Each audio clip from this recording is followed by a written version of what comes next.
নমস্কার, পয়সা ইনভেস্টের এই ভিডিওতে আপনাদেরকে স্বাগতম। আজ আমরা একটি গুরুত্বপূর্ণ বিষয়ে আলোচনা করতে চলছি, সেটা হলো investment related. What is mutual fund? আমাদের মনে সবসময় প্রশ্ন ওঠে বা আমরা জানতে পারি যারা এখনও মিউচুয়াল ফান্ডকে নিয়ে অবগত নয় বা মিউচুয়াল ফান্ডের নাম শুনেছেন কিন্তু মিউচুয়াল ফান্ডকে নিয়ে আমাদের একটা মিসকনসেপশন, ভুল ধারণা একটা আছে যে আর মিউচুয়াল ফান্ডকে করা কি উচিত না। অ্যাকচুয়ালি প্রথমে জানতে হবে what is mutual fund. Mutual ফান্ডটা কি অ্যাকচুয়ালি? দেখুন, মিউচুয়াল শব্দটা আপনারা কি বুঝছেন?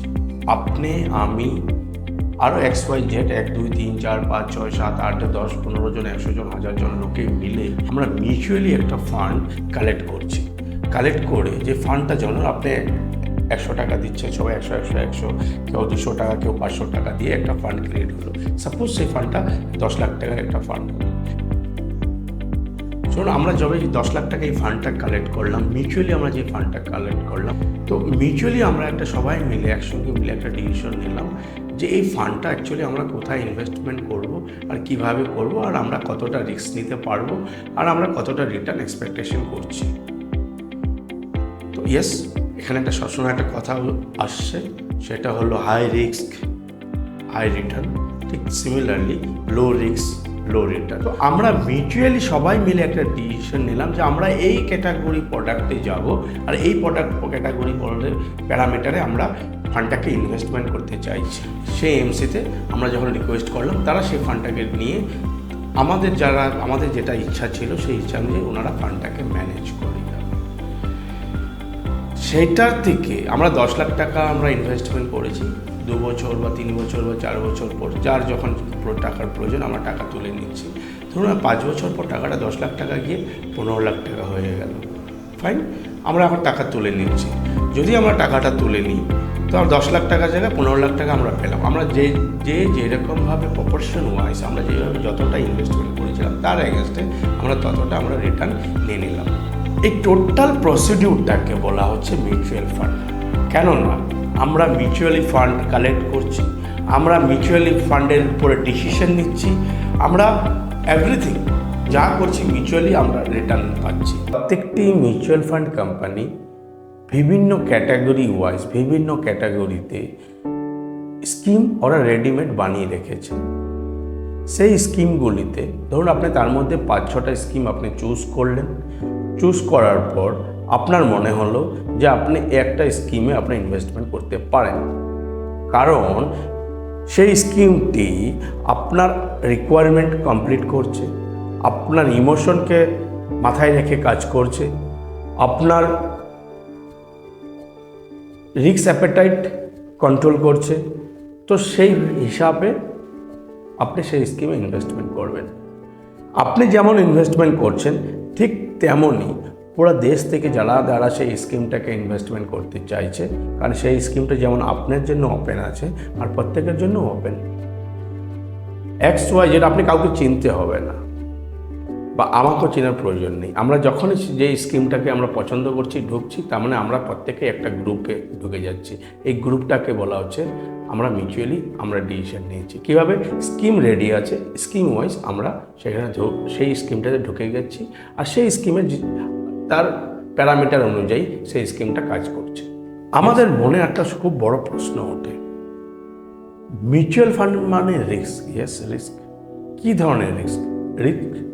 রিস্ক অনেক ধরনের রিস্ক আছে। Systematic risk, unsystematic risk. যেমন ধরুন আজকে ইন্ডিয়া আর পাকিস্তান যুদ্ধ লেগে গেল, এটা কি কোনো সিস্টেমের মধ্যে পড়ছে? সেটাও একটা রিস্ক। যখন ইন্ডিয়া পাকিস্তান যুদ্ধ হবে তো ইন্ডিয়ান ইকোনমি কী হবে? ক্র্যাশ করবে, জিনিসের দাম বাড়বে। আজকে যেমন আমরা রাশিয়া আর ইউক্রেনের যুদ্ধ দেখছি, তার জন্য কি পুরো বিশ্ব জুড়ে একটা ক্রাইসিসের মধ্যে ঢুকছে।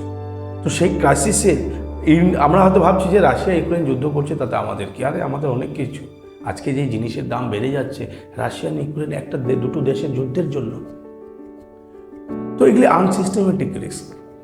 এই রিস্কগুলি আমাদের লাইফে থাকবে, প্রত্যেকটি জায়গায় রিস্ক আছে। মিউচুয়াল ফান্ডে একটা বিরাট বড় একটা মিসকনসেপশন চলছে। দ্য মাস পিপলে আমরা বেশিরভাগ আমরা মিউচুয়াল ফান্ড মানেই আমরা ভাবি শেয়ার মার্কেট। না বস, মিউচুয়াল ফান্ড মানে শেয়ার মার্কেট নয়। শেয়ার মার্কেট একটা পার্ট, সেখানে খালি মিউচুয়াল ফান্ডের খালি শেয়ার মার্কেটে ইনভেস্টমেন্ট করে না। মিউচুয়াল ফান্ড কর্পোরেট ইনভেস্টমেন্ট করে, মিউচুয়াল ফান্ড গভর্নমেন্ট সেক্টরে ইনভেস্টমেন্ট করে, মিউচুয়াল ফান্ড যতগুলি সরকারি ব্যাংক আছে ব্যাংকগুলির উপর ইনভেস্টমেন্ট করে। আজকে একটা ছোট্ট এক্সাম্পল নিচ্ছি। আমরা সবাই জানি ব্যাংকের সিকিউরিটি কত, আপ টু 5 লাখ, তাই না? আমরা কিন্তু ব্যাংকে যদি ফিক্সড ডিপোজিট করছি 10 লাখ টাকা, আমরা যেমন লাস্ট ভিডিওতে আমরা ডিসকাশন করেছিলাম, ঠিক তেমনই এখানে যদি আমরা বলি যে ব্যাংকের সিকিউরিটি আমার কাছে 10 লাখ আছে, কালকে যদি ব্যাংক কিছু হয়ে যায় আমরা কত পাবো? 5 লাখই পাবো, তার উপরে বেশি পাবো না।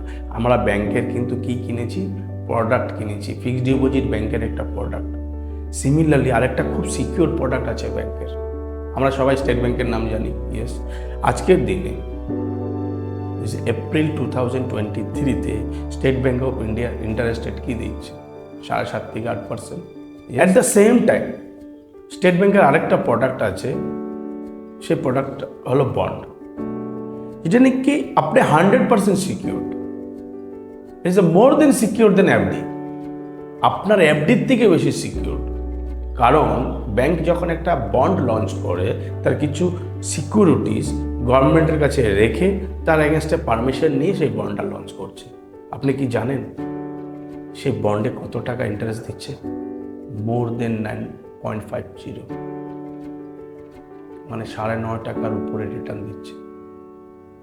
তো সেই ব্যাংক এফডির নামে আপনাকে কত পার্সেন্ট ইন্টারেস্ট দিচ্ছে? 7.5 থেকে 8%।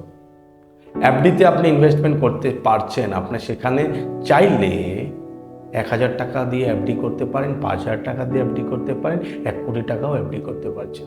কিন্তু বন্ডে মিনিমাম 1 কোটি টাকা ইনভেস্টমেন্ট করতে হচ্ছে।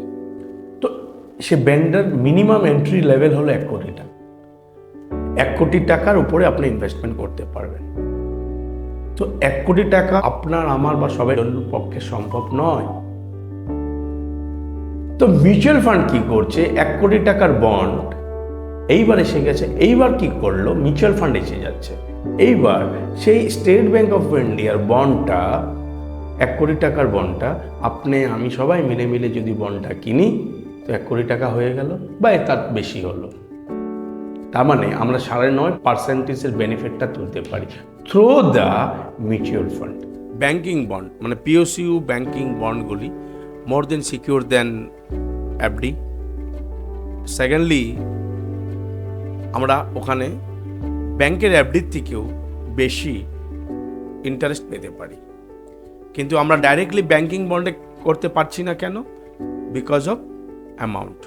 যে অ্যামাউন্টটা দিয়ে আমাকে ঢুকতে হচ্ছে সেটা আমরা খুব অনেকটা বেশি হচ্ছে, যেটা নাকি আপনার আমার সবার পক্ষে সম্ভব নয়। হ্যাঁ, কিছু কিছু লোকের পক্ষে ডেফিনেটলি সম্ভব, আর কিছু কমন লোক পাবলিক আছে তাদের পক্ষে কিন্তু 1 কোটি বা 10 lakh at a time investment করাটা কি সম্ভব হচ্ছে না।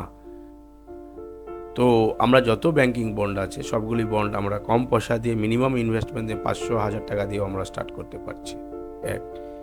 আর যখন ইচ্ছা তখন আমরা মিউচুয়াল ফান্ডের থ্রুতে বেরোতে পারছি।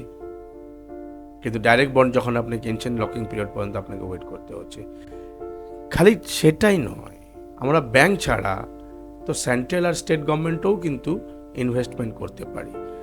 গভর্নমেন্টের বিভিন্ন ডেভেলপমেন্ট, ইনফ্রাস্ট্রাকচার রিলেটেড বিভিন্ন ধরনের বন্ড টাইম টু টাইম মার্কেটে রিলিজ করতে থাকে। তো সেই বন্ডগুলি তো আমরাও কিন্তু অ্যাট দ্য সেম টাইম আমরা ইনভেস্টমেন্ট করতে পারছি না, at the same reason, because of বেশি টাকা লাগছে, লকিং পিরিয়ড আছে। কিন্তু মিউচুয়াল ফান্ড আপনাকে সেই টোটাল প্রবলেমটা সলভ করে দিচ্ছে। মিউচুয়াল ফান্ডে আর কি প্রবলেম সলভ করছে? আমার হাই রিটার্ন যদি প্রোডাক্ট চাই, আমি হাই রিটার্ন প্রোডাক্ট পাচ্ছি। হাই রিটার্ন প্রোডাক্ট নিতে গেলে আমাকে কি করতে হবে? ইকুইটি মার্কেটে ইনভেস্টমেন্ট করতে হবে। ইকুইটি মার্কেটেও যদি আমি ইনভেস্টমেন্ট করতে চাই, তো সেখানেও আমি কিন্তু ক্যাটাগরি ওয়াইজ আমি ইনভেস্টমেন্ট করতে পারছি। সেকেন্ড, আমি কিছু থ্যামাটিক ফান্ডেও ইনভেস্টমেন্ট করতে পারছি, লার্জ ক্যাপ, মিড ক্যাপ, এইসব ফান্ডেও আমরা ইনভেস্টমেন্ট করতে পারছি। যদি আমরা একটু সিকিউর প্রোডাক্ট চাই, তো সেই ক্ষেত্রে আমরা গভর্নমেন্ট বন্ড সেক্টরে ইনভেস্টমেন্ট করতে পারছি। প্লাস আমাদের কাছে যদি এক্সেস কিছু টাকা থাকে শর্ট টার্মের জন্য, একদিন এক সপ্তাহ, এমার্জেন্সি ফান্ডগুলি কিন্তু আমরা মিউচুয়াল ফান্ডে পার্কিং করতে পারছি। আপনাকে আমি কেন বলছি, কারণ যারা বড় বড় businessman, not only businessman, even bank also, তারাও কিন্তু তাদের যেটা অ্যাক্সেস টাকা আসে বা থাকে শর্ট টার্মের জন্য, তারাও কিন্তু এই ধরনের শর্ট টার্ম ফান্ডে টাকা লাগিয়ে দিচ্ছে। সেগুলি কি ট্রেজারি বিল হতে পারে, জিসেক ফান্ড বন্ড হতে পারে, এই ধরনের ফান্ডগুলিতে আমরা কিন্তু টাকা লাগাচ্ছি। তো আমরা বড় বড় কোম্পানিগুলো কিন্তু আমরা এখানে টাকা লাগাচ্ছি, ইভেন ব্যাংকেও কিন্তু সেখানে টাকা লাগাচ্ছে। ধরুন ব্যাংকে একদিনে যা টাকা দরকার, ওদের একটা তো ক্যাপাসিটি আছে বা ওরা জানে যে আমাকে এতটা টাকা লাগতে পারে, তার এক্সেস যখন টাকা পড়ে যায় তারাও কিন্তু সেখানে ইনভেস্টমেন্ট করছে। তো আপনার আমি কেন করছি না? কারণ আমাদের কাছে সেই অ্যাক্সেসটা নেই বা আমাদের কাছে সেই আইডিয়াটা নেই, ঠিক? তো কোনো ফিনান্সিয়াল কনসালটেন্ট বা কোনো মিউচুয়াল ফান্ড পিসে গিয়ে আপনার ডাইরেক্ট কথা বলুন। আজকাল তো বিভিন্ন ধরনের অনলাইন জামানা, তো বিভিন্ন গুগল করলেই আমরা বিভিন্ন সোর্স পেয়ে যাচ্ছি, তাদের সঙ্গে আলোচনা করতে পারছি, তারা আপনাকে প্রপার গাইডেন্স দেবেন। হ্যাঁ, মনে রাখবেন, আপনাকে আগে কিন্তু কিছু জিনিস জেনে নিতে হবে, সেটা আপনি কতদিনের জন্য টাকা রাখবেন, কোন সেক্টরে টাকা লাগাবেন, আর তার রিস্ক কী আছে, সেগুলো জেনে নিয়ে আপনি যখন নিজের জিনিসটা আপনি নিজে বুঝে যাবেন, নিজের প্রবলেমটা যখন আপনি কাউকে শেয়ার করবেন, তখন কিন্তু সে আপনাকে সঠিক অ্যাডভাইসটাই দিবে। হ্যাঁ, ব্যাংকে গিয়ে ইনভেস্টমেন্ট করতে গেলে আপনাকে ঠকিয়ে দেবে, 90% প্রবাবিলিটি আছে ওনারা কিন্তু আপনাকে ঠকিয়ে দেবে। ইয়া তো কোনো মিউচুয়াল ফান্ড অ্যাডভাইজারের থ্রু দিয়ে আপনি ইনভেস্টমেন্ট করুন, ইয়া তো আপনি ডাইরেক্ট এমসিতে গিয়ে ইনভেস্টমেন্ট করুন, তাদের সঙ্গে কথা বলুন, বা বিভিন্ন ধরনের কনসালটেন্সি ফার্ম আছে তাদের সঙ্গে কথা বলুন, আপনি তাতে উপকৃত হবেন। আর তার থেকে বেশি নিজে একটু পড়াশোনা করুন। আমরাও চেষ্টা করছি আমাদের তরফ থেকে যতটুকু পারি আমরা ততটুকু আপনাকে মিউচুয়াল ফান্ডের উপরে, বিভিন্ন প্রোডাক্টের উপরে টাইম টু টাইম আপনাকে ভিডিও দেব। তার জন্য আপনাকে এই চ্যানেলটি সাবস্ক্রাইব করতে হবে আর পাশে থাকা বেল আইকনটি ফোন করতে হবে। আরেকটা উপায় আছে, আমাদের নিচে দেওয়ার নাম্বারটাতে ফোন করুন বা আমাদেরকে হোয়াটসঅ্যাপে কন্ট্যাক্ট করুন। আপনার যদি কোনো কোয়ারি থাকে, ডেফিনেটলি আমরা ট্রাই করবো আপনার প্রবলেমটা সলভ করতে।